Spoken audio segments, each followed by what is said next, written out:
स्वागत है आपका बीए द्वितीय वर्ष हिंदी साहित्य के द्वितीय प्रश्न पत्र के भाग 2 में भाषा की परिभाषा के बारे में इससे पहले अध्ययन किया था। भाषा की प्रकृति और विशेषताओं के बिंदु बताए थे। अब एक एक करके इन बिंदुओं को हम समझते हैं। क्या भाषा की प्रकृति और इसकी विशेषता क्या है। भाषा जो है वह अपने आप में एक सामाजिक निधि है, अत्यंत सामाजिक वस्तु है। भाषा का सीधा सीधा संबंध जो है समाज से है और समाज में ही लोगों के बीच में जो है यह विचार विनिमय का माध्यम बनती है। इसलिए विचार विनिमय के लिए समाज की सत्ता अत्यंत आवश्यक है। अब आवश्यक कैसे है, बिल्कुल सीधा सिंपल सा उदाहरण है।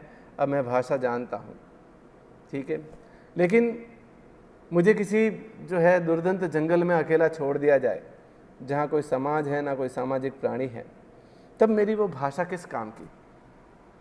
क्योंकि मुझे अपने भावों और विचारों का विनिमय करने के लिए समाज और समाज के में जो रहने वाले लोग हैं, प्राणी हैं, उनकी आवश्यकता पड़ती है। जब समाज ही नहीं है तब मैं किसके सामने जो है अपने भावों और विचारों का विनिमय करूंगा। अब कहने में सर जंगल में बहुत जानवर होते हैं, जानवरों के साथ आप आज विचार विनिमय कीजिए। जानवरों के साथ विचार विनिमय करना संभव नहीं है क्योंकि वह उस भाषा को समझ नहीं पाते हैं। उनकी मानसिक स्थिति, मानसिक विकास मनुष्य जितना विकसित नहीं होता है। यही कारण है कि जितने भी इस सृष्टि में प्राणी हैं, उन प्राणियों में सर्वश्रेष्ठ और सर्वाधिक विकास को प्राप्त होने वाला मानव ही है। और अपने इस बौद्धिक उन्नति के कारण उसने भाषा का भी गठन किया है और अपने भाव और विचारों के विनिमय के लिए भी वो जो है भाषा का प्रयोग करते हैं। तो भाषा का सीधा सीधा संबंध किससे है? समाज से है। अगली जो विशेषता है, भाषा पैतृक संपत्ति नहीं है। पैतृक संपत्ति का मतलब होता है मेरे पिता के द्वारा जो मुझे संपत्ति मिली है वो मेरे लिए पैतृक है। मेरी संतति को जो मेरे द्वारा जो संपत्ति मिलेगी वो पैतृक है। यहाँ क्या विशेषता बताई गई है कि भाषा पैतृक संपत्ति नहीं है। कहने का तात्पर्य यह है कि भाषा पिता के द्वारा या अपने पूर्वजों के द्वारा जो है पैतृक रूप में हमें प्राप्त नहीं होती है। कैसे नहीं होती? कि जन्म लेते ही हमारे द्वारा, पिता के द्वारा जन्म लेते ही हमें प्राप्त नहीं होती। सामान्य रूप से आनुवांशिक गुण आदि जो है हमें पैतृक मिलते हैं। हम जो है रूप, रंग आदि जो है बनावट, जो शारीरिक बनावट वो पैतृक रूप से हमें मिलती है। लेकिन एक भाषा एक ऐसी चीज़ है जो हमें पैतृक रूप से जन्म लेते ही पिता के द्वारा प्राप्त नहीं होती। अब इसको सिद्ध करने के लिए बिल्कुल सीधा सिंपल सा उदाहरण है कि कोई बालक का जो है भारत में जन्म हुआ है और भारत में विशेष सामान्य रूप से हिंदी भाषा बोली जाती है। उस बच्चे का जन्म होने के बाद जो है 1-2 महीने के भीतर ही जो है उसको किसी दूसरे देश, फ्रांस में भेज दो या इंग्लैंड में भेज दो। चाइना तो भेजेंगे नहीं, वहाँ तो बहुत दिक्कत आती है। हाँ, बीच बीच में ये जो है हास विलास चलता रहे, इसलिए आपके लिए जो है यह जो शिक्षण जो है ये जो है नीरस ना हो, इसलिए बीच बीच में करता रहता हूँ। हाँ, तो इंग्लैंड भेजेंगे, फ्रांस भेजेंगे, चाइना नहीं भेजेंगे। वापस आ जाता है। किसी बच्चे को जन्म के 1-2 महीने बाद ही हम जो है उसको, भारतीय बच्चे को हम फ्रांस या इंग्लैंड भेज देते हैं। क्या परिणाम होगा? कुछ वर्षों बाद ही वह बच्चा भाषा का अर्जन करेगा, भाषा सीख जाएगा। कौन सी भाषा सीखेगा? क्या वह अपने पिता की भाषा जो हिंदी है पैतृक रूप में वो सीख लेगा? नहीं, वह अपने पिता की जो पैतृक भाषा हिंदी है उसको नहीं सीखेगा।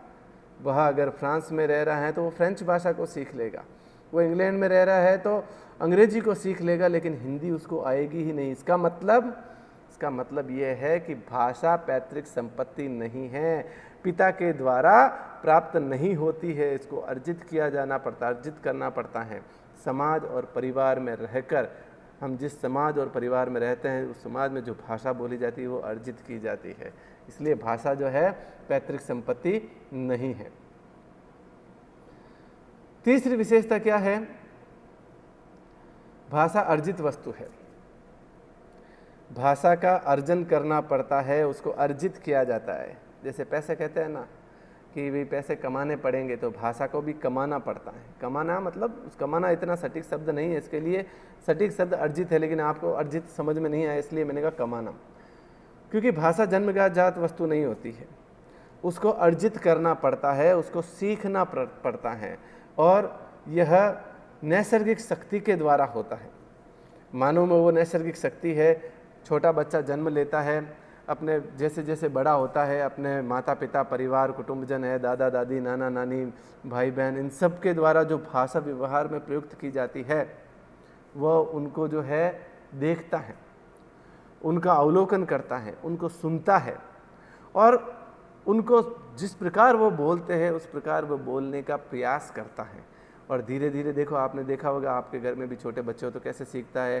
छोटा बच्चा पहले जिसको बुलाता है पापा पापा, मामा मामा, तो वो बोलता है पापा, मम्मा, भूखा, पानी, इस तरह से एक एक करके वो शब्दों को सीखता है, वो अर्जित करता है। सीखता का तात्पर्य यह है कि वो उनको अर्जित करता है। इसीलिए भाषा जो है अर्जित वस्तु है।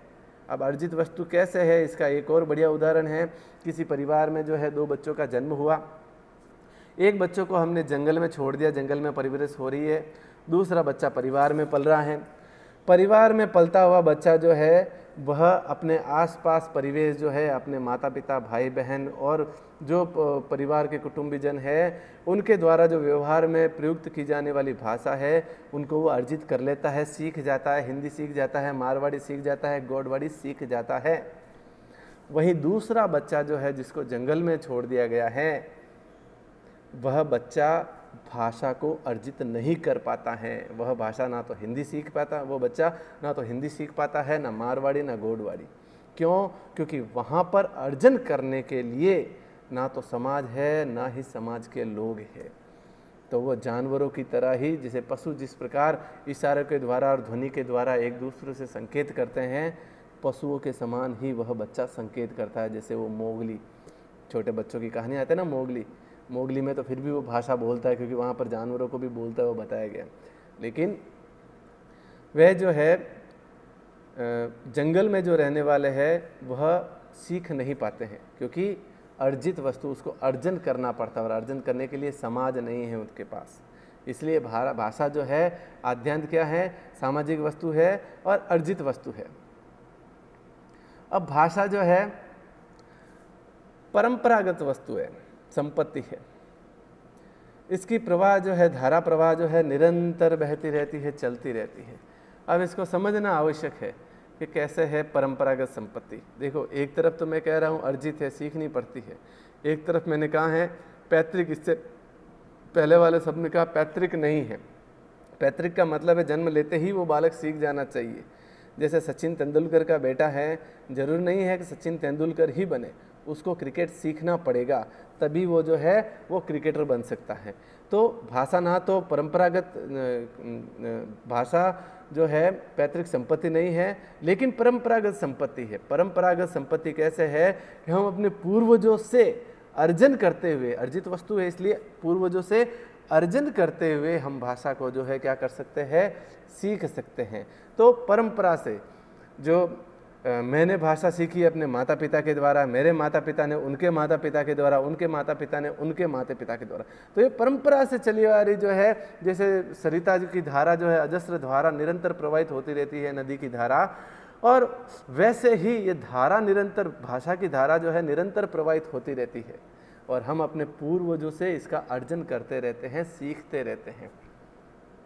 और इस अर्जन और सीखने की प्रक्रिया में ही भाषा में जो परिवर्तन होता रहता है वो आगे की विशेषता में देखेंगे। अगली विशेषता है भाषा परिवर्तन।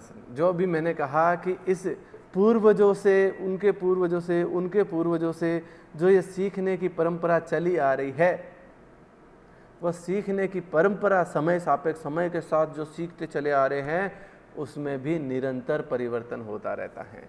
इसलिए भाषा की बहुत बड़ी विशेषता है कि भाषा परिवर्तनशील है, भाषा स्थायी कभी नहीं रह सकती, भाषा निरंतर परिवर्तनशील है।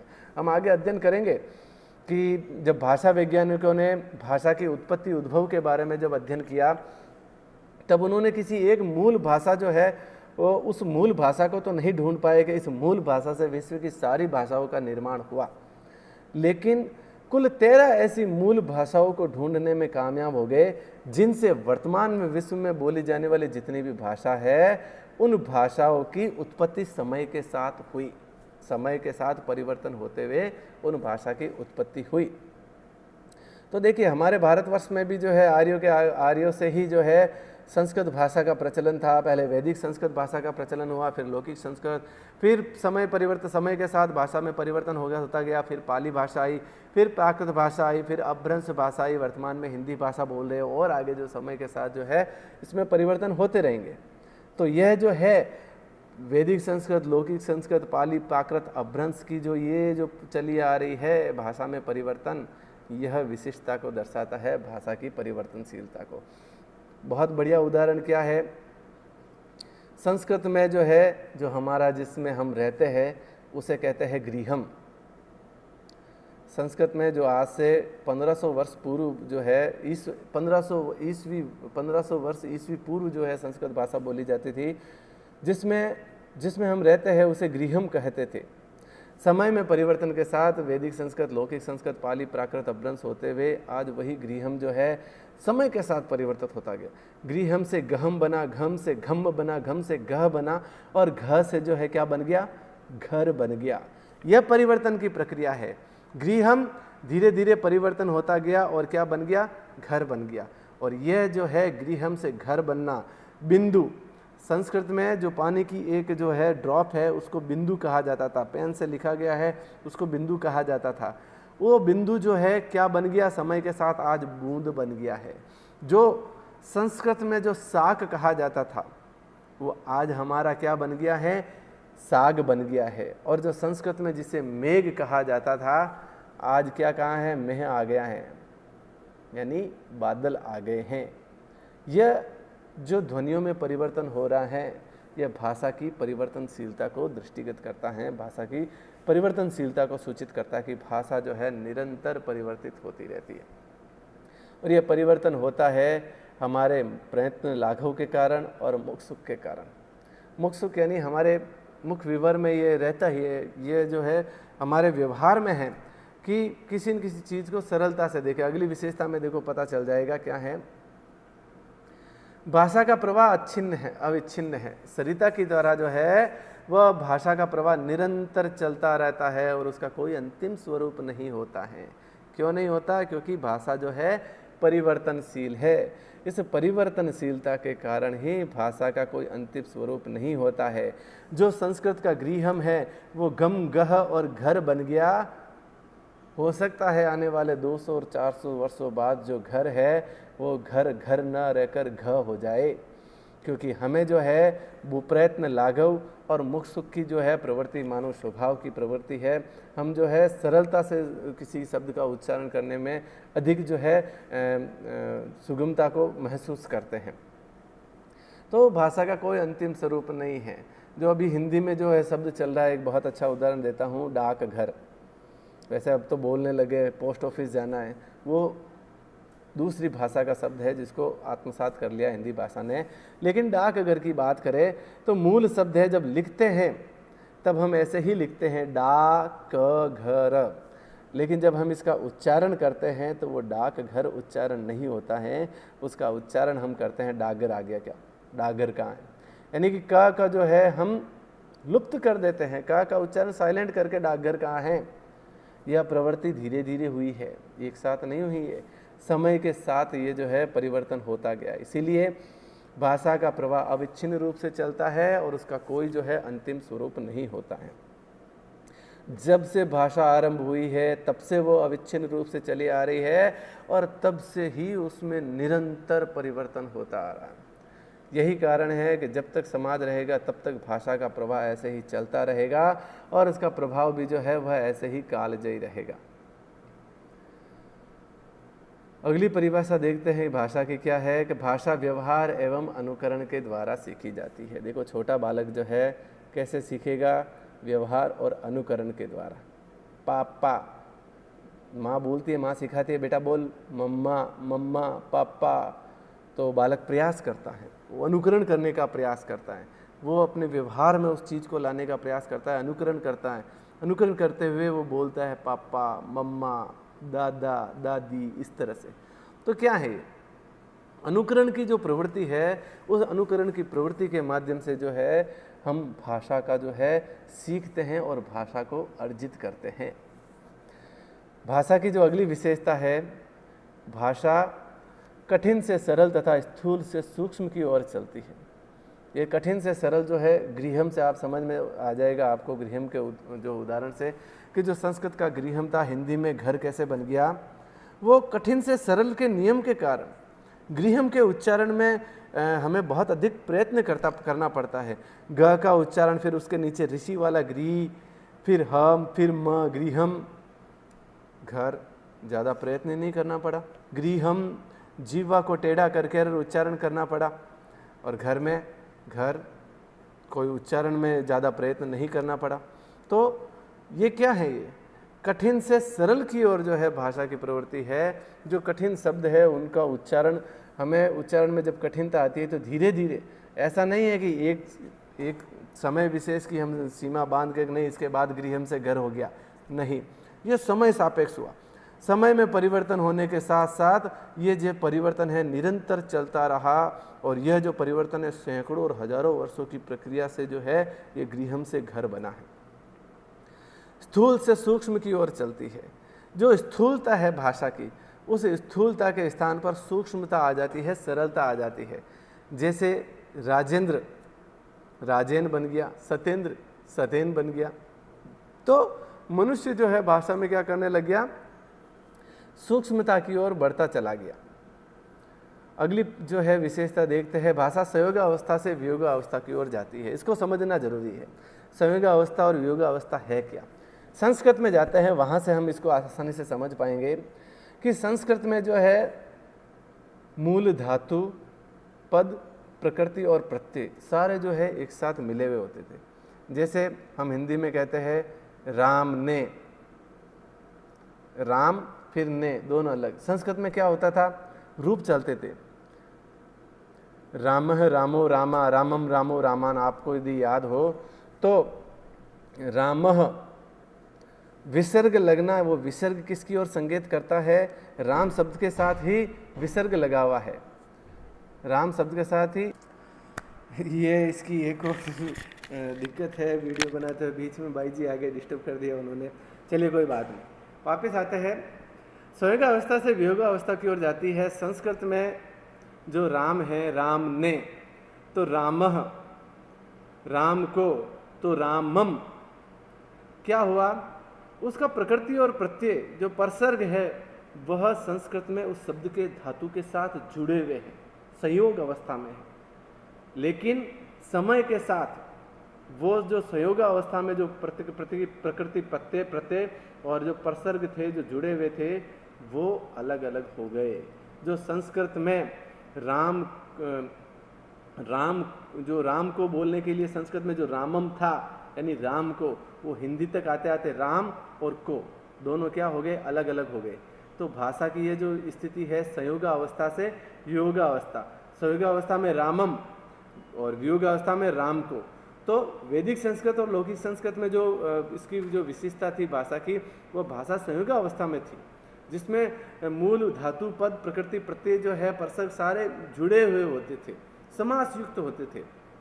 लेकिन परिवर्तन के साथ भाषा में जब परिवर्तन हुआ, जब पाली प्राकृत अपभ्रंश से होते हुए हिंदी तक पहुँचे, तो जो भाषा है पूरी तरह से संयोगावस्था के स्थान पर वियोगावस्था से के रूप में हो गई।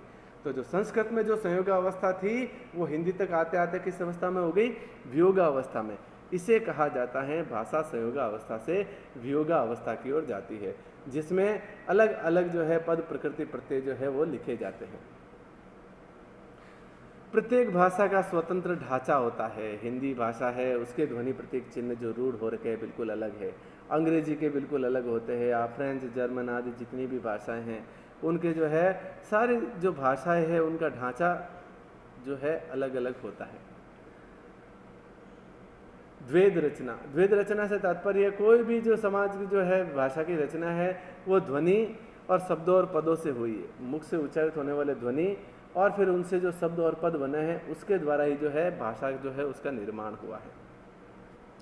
सृजनात्मकता, ये एक अपने आप में भाषा की मौलिक विशेषता है, जिसमें सृजनात्मकता रहती है, भाषा का निर्माण भी होता रहता है। कई ऐसे शब्द समय के साथ जुड़ते जाते हैं, निर्मित होते जाते हैं और वो जो है भाषा में समाहित कर लिए जाते हैं।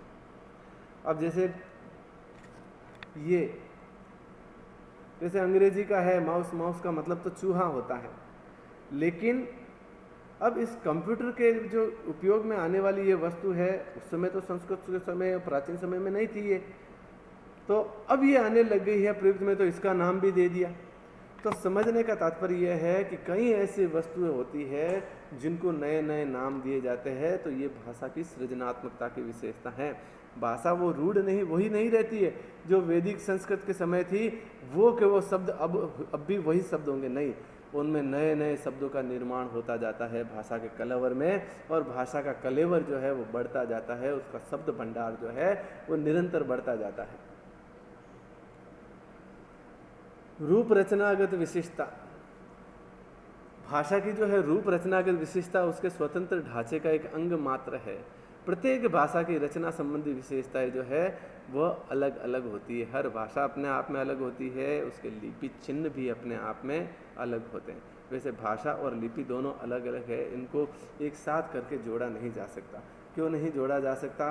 कि जैसे मैं बोल रहा हूँ मैं खाना खाता हूँ, तो इसको जो हिंदी भाषा की जो लिपि है वो देवनागरी लिपि है, मैं इसको चाहूँ तो दूसरी जो है लिपि उनमें भी जो है इनको जो है मैं लिख सकता हूँ। तो ये अगली विशेषता हो गई। अंतिम जो विशेषता है ऐतिहासिक और भौगोलिक सीमा। ऐतिहासिक का मतलब वही है इतिहास, यानी समय के साथ भाषा की जो है अलग अलग स्थिति थी, हर जो है काल में उसके भाषा का स्वरूप अलग अलग था, भाषा की उच्चारण स्थिति अलग अलग थी। और भौगोलिक सीमा, हर भाषा की अपनी भौगोलिक सीमा होती है।